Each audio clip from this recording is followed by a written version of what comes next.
Depuis qu'elle habite chez son oncle, chaque nuit elle rêve de son père décédé. Les cris de son père dans ses rêves devenaient insupportables. Lina savait qu'elle ne pouvait plus ignorer ces avertissements.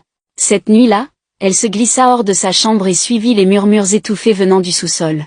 À travers une porte entr'ouverte, elle aperçut son oncle Richard, vêtu d'une robe sombre, traçant des symboles au sol avec un liquide épais, du sang. Une silhouette encapuchonnée se tenait devant lui et lui tendait une bourse remplie de pièces d'or.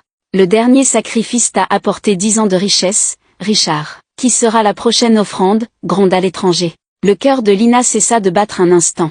Un sacrifice? Son oncle avait donc tué son propre frère? Soudain, une main glacée se referma sur son épaule. Elle se retourna et vit son père, plus réel que jamais, les yeux emplis d'une urgence désespérée. Il t'a choisi, Lina. Cours. Terrifiée, elle s'enfuit vers l'escalier, mais Richard l'entendit. Lina, reste ici, hurla-t-il, sa voix déformée par une rage inhumaine. Elle courut à travers la forêt, les branches lui lacérant les bras. Derrière elle, les pas de son oncle résonnaient, de plus en plus proches. Juste au moment où il allait l'attraper, une force invisible le projeta en arrière. Le spectre de son père était là, protecteur. Tu ne l'auras pas, Richard. Plus jamais.